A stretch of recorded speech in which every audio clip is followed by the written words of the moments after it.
Some celebs pull up loco. You know we up next, pull up mobos. They don't be there on repeat, they like, oh no. Where's the mix it up, let's take a photo now.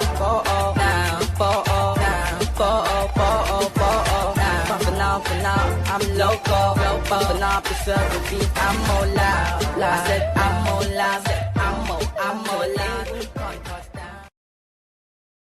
Yes, my peoples, man, big up yourself, big up the whole metric community. Make sure you smash the likes on your way in, my peoples. Come on, let's keep these likes coming up. Yeah, you know I ain't been on for a few days, but I'm back and we're going to get straight into the news. We just got some news that just came out just now. Let me share my screen so I can show you exactly what's going on. And it's talking about the Stretford end with a game against Sunderland. I don't know what this is about. Let's get into it. What is this? What's this about? Man United will add 6,000 additional standard places in the Stretford end stand, which will allow the current number to be doubled. The first phase of installation will be completed for the first match against Sunderland. However, this section will remain classified as a seated area for this match until the installation is completed and officially approved by the Sports Ground Safety Authority. I don't understand that. That's what I'm saying. Is it a new what are we doing here? What are you talking about? 6,000 additional standing places in the Stretford end stand. Where are they standing though? If there's seats there everywhere, where are they standing? I don't understand that one there still. But boy, that's more seats for Sunderland. That's more noise anyway. It only goes our favour, innit? So we'll see what happens with that, man. But that's what's come out literally just now. So let me see if anything else has come out. But this is, if someone breaks it down even better, it'll be better. Stretford end. So we're adding more seats. Why have they not put the journalist that said that on this? Who's the journalist? So they're not even putting it. Oh, probably Man United probably put it out there then, innit? It's got to be Man United. So yeah, man, 6,000 additional seats are going to be ready for the Sunderland game. I don't know why. I don't know what we're trying to do here. Because remember, the Stretford end is where we stand. We stand on the Stretford end and shout. Nobody sits down on the Stretford end. So you can have people standing up anyway. But I just don't see it. I just don't know how this is going to work. How is it going to work? Like if there's seats there already, how is it going to work? Like what, people are going to be standing up where? Where's the space? But I don't know, mate. Like I said, it only goes in our benefit. There's more noise than for the crowd. So we'll see what happens with that one now, man. So cool, my people, man. Let me get into the news. You know, there's always news here. We got some news today. The boy Magic Mike. Listen, you know what's crazy? I can't remember what stream it was, yeah. But there was a stream where I was talking about Martinez and all of that. And I was saying to you lot, listen, get Lamens and then just go get my man on the free. I literally said this, but it's crazy. Look at this. So Manchester United are keeping tabs on Magic Mike, with Ruben Amorim pushing for a more experienced number one than the new signing Sene Lamens. Man United have recently dealt with Magic Mike agents when we're in talks for Brian Mbeumo. He is out of contract next year. And then this is his contract broken down, as you can see, with the Chelsea situation. When Chelsea were in for him, they were trying to get him. Literally, they were trying to buy him, but they were trying to undercut themselves. The transfer mistake that haunts Enzo Maresca, Chelsea refused to commit to the numbers involved for Maignan. They saw Maignan as worth 12.7 million due to only having 1 year remain on his contract at the age of 30. AC Milan wanted 21. So this is why Chelsea never bought him, because they wanted 21 million for him. He had 1 year left. Chelsea was saying, no way, we're only paying 12 million. So they messed up on him. But now he's got 1 year left. He's going to come out of contract. He can go wherever he wants. So we might chat to him in January and say, yo, big man, let's offer you a contract so you can come in for free and then we'll pay you whatever we want to pay you. We might not pay anything. Or we can go in there in January. I doubt we'll go in there and buy him in January. I don't think we'll do that. I think we might go in there and get a free agent contract with him, sign the contract with him, and then he ends up being a Man United player for next summer. But with buying there and Lamens, I can't see him being the number one from January. I think we start talking to him from January, and then he comes in next year, and then maybe next year, buying there, see you later. I think that's the situation. But I don't really understand this link anyway. When you look at it, this has come out today from Alex Crook, yeah? The reason I don't really understand it is because why would we buy Lamens if we want to experience number one? We would have just got Martinez. We literally would have just got Martinez. There would have been no point of getting Lamens. So what I just think this is a story that makes a lot of sense, but I just can't see them doing it right now. Do you understand? I don't see why it's coming up. Obviously, Samuel Lockhurst, he's moved to the Sun. So if you look at the quote in the middle, it says the Sun football, but it's Samuel Lockhurst. He's reliable, but he's moved to the Sun now. The Sun ain't reliable, but he is. So he's kind of putting them back on the map. He said yesterday, he said, Man United have recently dealt with Mike Magnan's agents when they were in talks for Brian and Bumo. He's out of a contract next year. And then Alex Crook's come out today and said this. Remember, Alex Crook rolls around with Ben Jacobs now. So it's either he's getting his sources from Ben Jacobs or he's got his own sources, whatever. But my thing is, when Alex Crook puts out a story and it's not with Ben Jacobs, you got to watch the story with me. Because usually he will add Ben Jacobs into everything. Because Ben Jacobs can co-sign it. When he doesn't add Ben Jacobs, I'm like, oh, is this guy lying? Is he just saying this? Take it with a pinch of salt, basically. That's what I would say for you lot. Until you see Ben Jacobs or something's involved in it, I don't really take it too serious. So that's my thing with Alex Crook. That's why I stand with him. But yeah, man, it could be true. It might not be true, but it would make sense if we're letting Bayern go. Do you understand? If we're letting Bayern go next season, then you bring in an experienced Maignan, whatever he's called. Bring him in, have Lamens there as the backup. They're going ban for ban. Lamens is going to be here for the future anyway. It don't really matter. That makes a lot of sense. But like I said, look at this. When you see Alex Crook and he's by himself, you've got to kind of take it with a pinch of salt. Look at it. Man United targeting new goalkeeper just weeks after signing Sene Lamens. But bro, he hasn't put Ben Jacobs in there. Ben Jacobs ain't in there. Do you understand? Sometimes he acts Ben Jacob. When him and Ben Jacobs are doing stories together, they at each other. He never acted Ben Jacobs. That's the only reason I'm thinking, does that make any sense? I don't know, man. I don't know. But yeah, man. Like I said, remember, TalkSport used to be dodgy anyway. Before Ben Jacobs came into the picture, TalkSport was known to be dodgy. It was always dodgy. It always used to talk rubbish about Man United. It always used to do things for clicks. But then obviously, he only got his ratings because of Ben Jacobs. So this is the only reason why Alex Crook is kind of, he's a bit okay. But more time, when he says Ben Jacobs in the story, that's when it's believable. But yeah, man, it obviously has come up by two different people that we both know are kind of reliable, Samuel Lockhurst and now Alex Crook. So it's not too bad. It's not too bad. What's good, Austin? I hope you're good, bro. Salvio, yes, match. Maignan on the free would be good business. It would. I wouldn't mind that on the free. Let's get rid of Bayern Day next season and then get Maignan in. Big up yourself, Prenzo. Metric community. Like and subscribe, my peoples, man. Big up yourself. Shout out to you, Metch. Prenzo again. United wearing the all black in the afternoon kit. Yeah, I've seen that still. Yeah, what a nice idea. Yeah, we're going to be playing. Well, no, I don't think we've got a choice, bro. When you look at both of our kits, we've got the black, we've got the red kit. They wear red and white, and our second kit's white. So we can't wear our home and away kit. We can only wear our darkest kit in it. Think about it. I don't think we've got any other choice still. Let me get into the Baleba news, because this one's going to be a quick one. I just thought I'll come and give you the news quickly.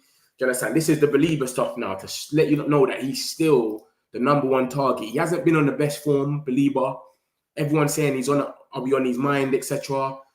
But this is what's going on. Man United also plan to heavily invest in at least one central midfielder. Brighton enforcer Carlos Baleba has been identified as a potential upgrade. United were unable to finance a major move for the midfielder in a recent transfer window due to the inability to shift Casemiro, but the 33-year-old is set to be released when his contract expires next year. Casemiro's removal from the wage bill would give United a headroom to finance a major move for a replacement. So basically, he's coming to say that Casemiro is going to leave next season on a free. He's only got a year left. We're not talking about no more contract extensions with him. He's more likely to leave. So when Casemiro leaves, Baleba's coming true. Fabrizio come out yesterday and said probably the influence of what happened with Man United is having an impact on Carlos Baleba. The situation has probably affected him and his performances. Baleba wanted to go to Man United. He was very keen. CC Transfer said the same thing. Very, very keen. And this is, look at Baleba's games. Look at what he's been getting up to, man. 6.7 ratings. He got hooked on half time. 25 minutes he came off the bench and he still had a stinker. Against Bournemouth. Cap Verde, he played the whole 90 and he lost. Against Man City, he played 60 minutes. Oxford, he played 25 minutes. Against Everton, he only played 46 minutes, hooked at halftime again. This geezer hasn't had a break. He's been so poor. I don't know what's happened. I don't know if you look at him and go, oh, maybe it's good for us for the price. But some people are saying we shouldn't even be going for him at all. I wouldn't say that. I wouldn't go that far. I think he's still a good player and he will come good. But yeah, we're on his mind, man. So this is what I'm saying. But then some people are saying this is Man United. If we're on your mind like that and it's affecting your performances, imagine when you become an actual Man United player and then it gets a bit rough. Do you know what I'm trying to say? Is that going to be one to look out for? So I don't know, man. But I still want Baleba. But I think we can't be going out there and paying 120 million. That's madness. That doesn't even make no sense. So yeah, I think this is just putting the price down, if anything. So obviously he was asked, the manager, Fabian Hurstler, was asked about Baleba. What do you think it is? Do you think it's got something to do with Man United and his move, etc.? And then he came out and said, for sure, when a young boy reads there's interest from Man United with a big, big offer, it might affect him deep, deep down. So this is what he's saying, bro. He's saying that he thinks it's Man United. Fabrizio Romano saying the same thing. He's saying, listen, the situation has affected him. He's young. He really wanted to go United. He's chatting to Lenny Euro every day, and Bumo, and Nana, all these people. They're telling him about United. He wants to come. Bro, Carlos Baleba's had a nightmare to this season. If you can't under the pressure of Brighton not allowing him to join Man United. Exactly. I just said that, and I didn't even read your thing. That's mad, Huss. Big up yourself, though. That's crazy. That's what I'm saying. It's mad. That's what I'm saying. Would he be able to handle it here? But maybe it's just because he's young, innit? He's young and he really wanted to get the move. He felt like, remember, he's had one good season at Brighton and then now he's ready. So it's not like, do you know what I'm saying? It all may become a bit too quick for him. Some people say, why didn't he act up and do what Gyökeres and all of that were doing? And I don't know, man. He's young. He's professional. Do you know what I mean? But I would say, me personally, let's give them max 70, 80 million now. We shouldn't be getting anything over 80 for him. There's no way, bro. The way my man started, he's getting hooked. Look at that. Let me put it closer so you lot can see this. Bro, 90 minutes only in Cameroon. Only for his country, he's played 90 minutes. He hasn't played 90 minutes in the Prem at all. 25, 46, 60, 25, 46. That's the minutes he's playing in the Prem. So, boy, I don't know what's going on with Baleba, man, but it's like I want to say I hope he comes good. But then I don't want to say that at the same time because I want him to be as cheap as possible. And Fabrizio already told us after and after again that, listen, Baleba's our number one target still. Yeah, that's why we didn't buy NO1. We didn't want to rush it. Baleba is our number one target, so we're not going to think. We'll see, man. We'll see what happens with this, man. This is the stuff about the Brentford game. Someone put it in there. This is what we're gonna wear. Man United will debut their 2025. Listen to me. 2025 to 26 third kit at Brentford on Saturday. Ordinary all black. It clashes with Brentford's home kit. So for this game only, we will wear yellow socks and yellow shorts just for this game. 50 million max now for Baleba. Now, if Brighton are smart, they will cash in January transfer window. But then again, they wouldn't cash in for 50 million. They'll rather wait and let him build up a little bit. Do you get it? Instead of them saying, let's get rid of him for 50, why would they do that when they could just wait? And if he comes a bit good, then they can say, all right, we want 100 or 80. I doubt he'll get 100 for him, though. He started off very tough. But yeah, guys, so we're going to be wearing this. These are the shorts we're going to have. The black top with the yellow shorts. We're going to be black and yellow that way. Proper black and yellow. Different. Ahmad has been offered support. He posted a picture with Garnacho and he's had a lot of abuse, but I don't think the abuse has come from Garnacho's picture. I think it's more come because obviously he's been poor this season, but you shouldn't be getting abused anyway. Do you know what I'm saying? If you're not happy with him, I get it. Say what you got to say, but going under his post and saying after we've won a game is crazy. Do you understand? Not even like we've lost or something. We've won a game and people are going crazy. I understand, innit? Yeah, everyone can say whatever you feel, but you don't have to go to his post and be getting mad about it. So obviously Ahmad, I don't know, I think he's deleted his Instagram or he's took his picture off or something and he's took off all of these pictures. He feels away. We don't know what got said. Something could have been said that was a bit personal to him. You know, people take this thing too crazy. So that's the situation with Ahmad.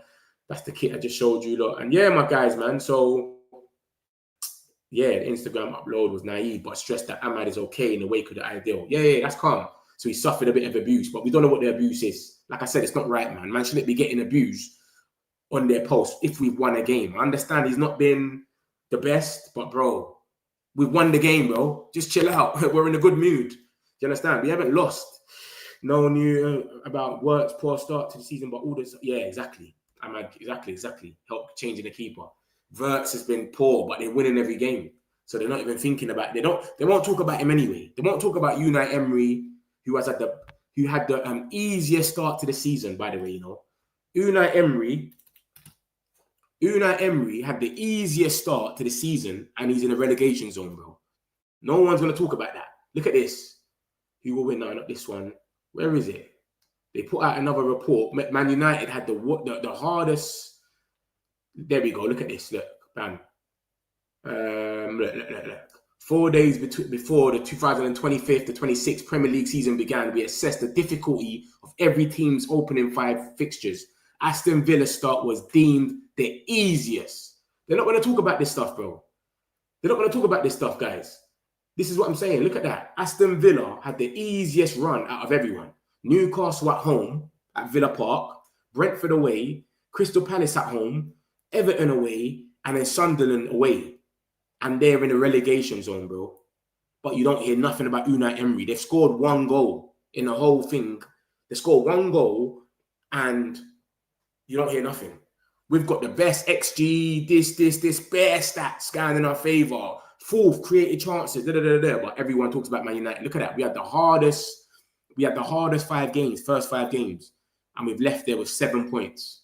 It's not the worst, man. Not the worst. It could have been bad. It could have been worse. So it is where it isn't, but that's what I'm trying to say. A lot of people are just we're Man United, innit? We know this. This is what happens. We're always going to get picked on, etc. Look at that. And people wanted to say, the expected goals don't mean nothing, bro. You can't. The shots on target and the conversion rate is what's killing us. XG's in our favour. We're first. Liverpool second. So this is a good metric. If Liverpool's top of the league and they're second after us on XG, we've got to be doing something right. Total shots. That could have been flying over the bar, etc. But big chances. Look at that, bro. Shots on target, Shots on target is 22. So this is we're in positions to take shots, bro. We're just not converging it. So soon it will come true, man. Total fast breaks. 3rd. Big chances. 4th. Come on, man. We're building up, man. Let's see. All we got to change is the conversion rate. We get that conversion rate to about 8th or 6th, bro. We're scoring goals. That's all it means, bro. So that's more or less that's the news, my guys, man. I thought I'll come give you a quick little update of what's going on. So that's the stuff about Baleba. He's still the number 1 choice, even though he's been kind of poor this season. And then Maignan's looking like a January transfer. Maybe we sign him on a free in January, or maybe we just wait till next year. I don't know. Whatever way it might happen. We might sign him on a free in January, or we could get rid of Bayern there in January. Who knows what happens? But we'll see, my guys, man. Make sure you lot smash the likes if you haven't already. I'll see you lot all in a bit. Peace. Got some celebs, pull up local. You know we up next, pull up mobos. They don't see, they on repeat, they're like, oh no. Where's the mix it up, let's take a photo now.